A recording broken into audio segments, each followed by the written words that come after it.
तो पिछले एपिसोड में हमने देखा था कि जूपिंग अपने पावर का यूज करके लिन के पेरेंट्स और बाकी इनोसेंट लोगों पर हमला कर देता है। लेकिन तभी लिन अपने पावर का इस्तेमाल करके उसके अटैक को बहुत ही आसानी से रोक लेता है और इसके साथ ही वो उसी पावर का यूज करके जूपिंग पर पलटवार भी कर देता है। इसके बाद लिन जूपिंग से पूछता है कि तुम इनोसेंट लोगों को नुकसान क्यों पहुंचाना चाहते हो, लेकिन उसकी ये बात सुनकर जूपिंग और भी ज्यादा गुस्से में आ जाता है। अब वो अपने ईगल फ्लेमिंग टेक्निक का इस्तेमाल करके लिन पर हमला करने के लिए तैयार हो जाता है। जैसे ही जूपिंग इस पावर का इस्तेमाल करता है, उसके साथी बहुत खुश हो जाते हैं और कहने लगते हैं कि अब तो जूपिंग उसे हरा ही देगा। लेकिन दूसरी तरफ हम देखते हैं कि लिन फिर से इस अटैक से खुद को बचा लेता है और अचानक अपने अटैक से जूपिंग को पीछे धकेल देता है। अब इस बात से जूपिंग और भी ज्यादा गुस्सा हो जाता है और वो लिन से कहता है कि तुम अभी सिर्फ कंडेंसेशन लेवल 6 में हो, फिर भी मुझे चैलेंज करने की हिम्मत कैसे कर सकते हो।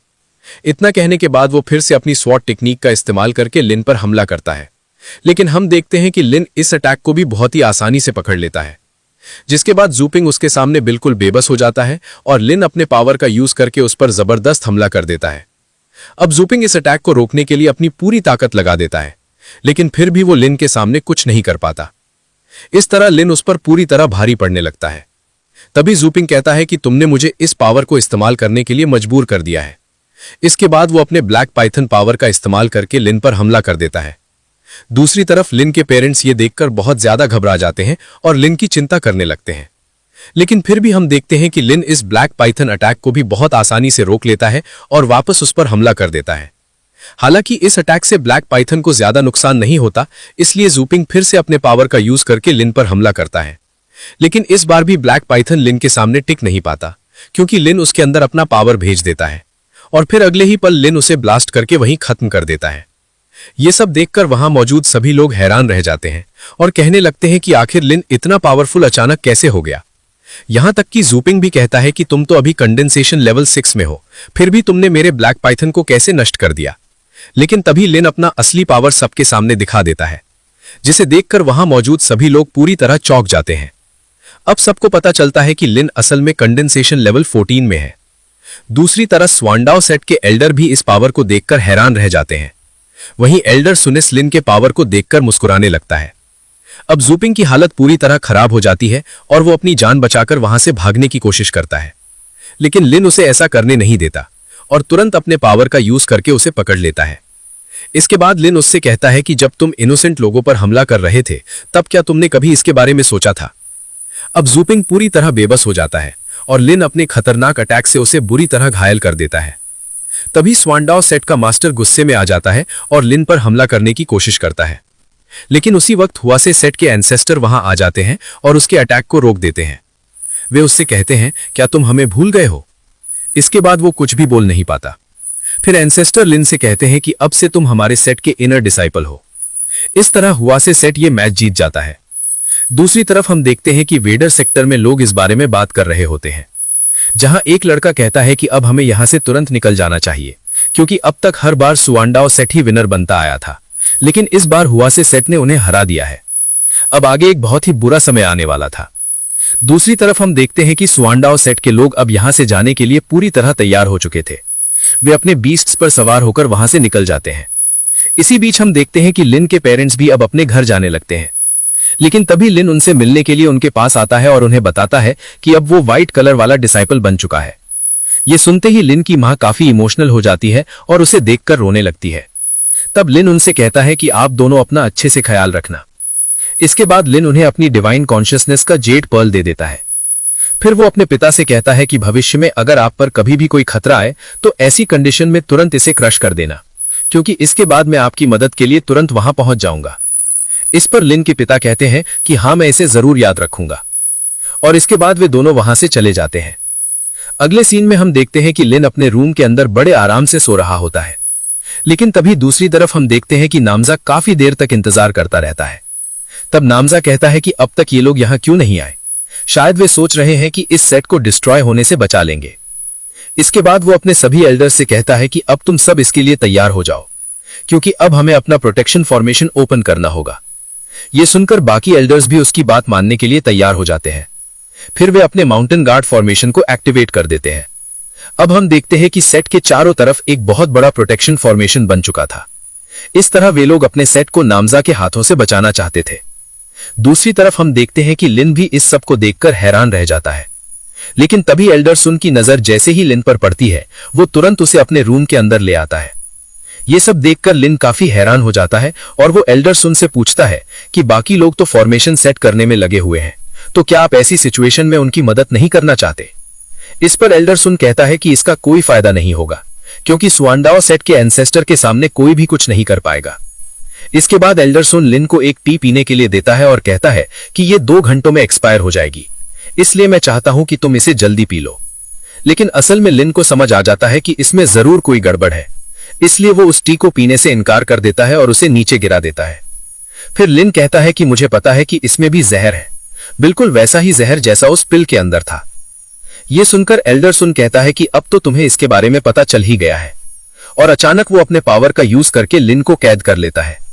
इसके बाद हम देखते हैं कि लिन अब उसके पावर के सामने कुछ नहीं कर पाता। दूसरी तरफ सभी एल्डर्स फॉर्मेशन की मदद से अपने सेट को बचाने की कोशिश कर रहे होते हैं। यह देखकर नामजा उनसे कहता है, क्या तुम्हें लगता है कि तुम इस तरह से मुझे रोक पाओगे? और क्या तुमने कभी सोचा भी है कि तुम मेरा सामना कर पाओगे? इसके बाद नामजा अपने पावर का यूज करके फॉर्मेशन पर हमला करने लगता है, क्योंकि वो किसी भी तरह से इस फॉर्मेशन को तोड़ना चाहता था। यह देखते ही सेट लीडर लुसुक सभी से कहता है कि तुम सभी डिसाइपल्स को लेकर नीचे चले जाओ, तब तक हम इसे रोकने की पूरी कोशिश करेंगे। लेकिन तभी नामजा फॉर्मेशन पर अपना एक बेहद खतरनाक पावर इस्तेमाल कर देता है, जिसकी वजह से प्रोटेक्शन फॉर्मेशन टूटने लगती है। तब सेट लीडर कहते हैं कि आप लोग फॉर्मेशन को मेंटेन रखिए, बाकी की जिम्मेदारी आप मुझ पर छोड़ दीजिए। इसके बाद हम देखते हैं कि सेट लीडर सीधे नामजा से लड़ने के लिए आगे बढ़ जाते हैं। उन्हें ऐसा करते देख बाकी एल्डर्स काफी चिंतित हो जाते हैं और उनसे पूछते हैं कि आखिर आप ऐसा क्यों कर रहे हैं। तब सेट लीडर कहते हैं कि हुआ से सेट को प्रोटेक्ट करना मेरी जिम्मेदारी है, और अगर इसके लिए मुझे अपनी जान भी देनी पड़े तो भी मैं पीछे नहीं हटूंगा।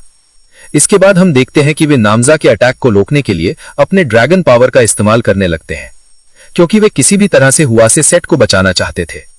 अब इस तरह से इन दोनों के बीच एक भयानक लड़ाई शुरू हो जाती है, जहां सेट लीडर अपने पूरे पावर से नामजा के अटैक्स को रोकने की कोशिश करते हैं। लेकिन तभी हम देखते हैं कि नामजा अपने अटैक पावर को और भी ज्यादा बढ़ा देता है, जिसकी वजह से अब सेट लीडर उसके सामने टिक नहीं पाते। और अब इसी तरह नामजा ने सबको बुरी तरह जख्मी कर दिया था। इसके चलते उनका फॉर्मेशन भी धीरे धीरे कमजोर होने लगा। सिर्फ इतना ही नहीं, बल्कि बाकी एल्डर्स भी घायल होकर नीचे गिरने लगे। ये सब देखकर नामजा उनका मजाक उड़ाने लगता है और सेट लीडर से कहता है, क्या तुम बस इतने ही पावरफुल हो? उसकी ये बात सुनते ही लुसुक पूरी ताकत से उसका सामना करने के लिए तैयार हो जाता है। अब उसके अटैक को रोकने में बाकी डिसाइपल्स भी उसकी मदद करने लगते हैं, लेकिन इसके बावजूद वे सभी नामजा के अटैक के सामने टिक नहीं पाते। नामजा अब भी सब पर भारी पड़ता हुआ दिखाई दे रहा था। दूसरी तरफ हम देखते हैं कि एल्डर सुन ने लिन को पूरी तरह कैद कर लिया था। फिर वो उससे पास वाले ट्रेजर के बारे में पूछने लगता है। असल में वो इसी ट्रेजर के लिए लिन को टॉर्चर कर रहा होता है। फिर वो कहता है, मुझे यकीन ही नहीं होता कि तुमने मेरे जहर को डिटॉक्स कर लिया और ऊपर से तुमने अपनी कल्टीवेशन भी बढ़ा ली है। इतना कहने के बाद वो लिन पर अपने पावर का इस्तेमाल करता है ताकि उसके अंदर छुपे हुए ट्रेजर को ढूंढ सके। लेकिन तभी हम देखते हैं कि सीतू ये सब देख रहा होता है और लिन से कहता है, जल्दी से अपनी आंखें खोलो। इसी बीच एल्डर सुन को लिन के पास मौजूद हेवनली पर्ल के बारे में पता चल जाता है। उसे देखकर वो हैरानी से कहता है, आखिर ये क्या है? लेकिन तभी लिन वापस अपने होश में आ जाता है और अचानक अपने एक पावर का इस्तेमाल करके एल्डर सुन को फ्रीज कर देता है। ये देखकर एल्डर सुन पूरी तरह परेशान हो जाता है और कहता है कि मेरे साथ अचानक ऐसा क्या हो गया? मैं अपनी जगह से हिल क्यों नहीं पा रहा हूं? तभी हमें पता चलता है कि अब लिन एल्डर सुन के शरीर को कंट्रोल कर रहा था और उसी के हाथों से खुद को आजाद कर लेता है। एल्डर सुन को अब भी कुछ समझ नहीं आता और पूछता है, आखिर तुमने मुझे जहर कब दिया?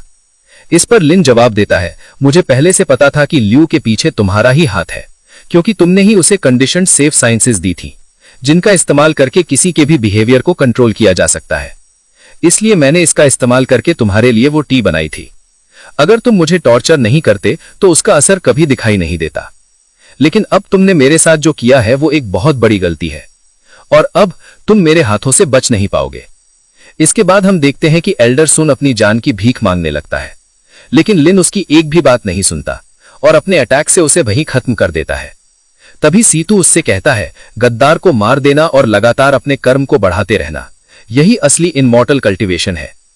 वहीं दूसरी तरफ हम देखते हैं कि नामजा ने हुआ से सेट को पूरी तरह तबाह कर दिया था। इसके बाद वो वहां मौजूद एल्डर्स से कहता है, मैंने तुम्हारे सेट को पूरी तरह बर्बाद कर दिया है, तो फिर तुम अपने डिसाइपल्स को मेरे सुआंडाओ सेट में क्यों नहीं भेज देते। लेकिन एल्डर्स उसकी बात मानने को तैयार नहीं होते और अपने डिसाइपल्स को साथ लेकर वहां से चले जाते हैं। तभी नामजा उनसे कहता है, मेरा सुआंडाओ सेट नए डिसाइपल्स को रिक्रूट करना चाहता है और जो भी मेरे सेट को ज्वाइन करेगा उसे हाई लेवल एलिक्सर से रिवॉर्ड किया जाएगा। यह सुनकर कई डिसाइपल्स उसका सेट ज्वाइन करने के लिए तैयार हो जाते हैं। यह सब देखकर सेक्टर लीडर को बहुत दुख होता है और फिर वे सभी वहां से चले जाते हैं। कुछ देर बाद हम देखते हैं कि लिन भी वहां पहुंचता है। चारों तरफ फैली तबाही देखकर वो बहुत उदास हो जाता है, लेकिन वो हुआ से सेट को इतनी आसानी से खत्म नहीं होने देना चाहता था। इसलिए वो सीतू से कहता है, अब आप मुझे फाउंडेशन बिल्डिंग के बारे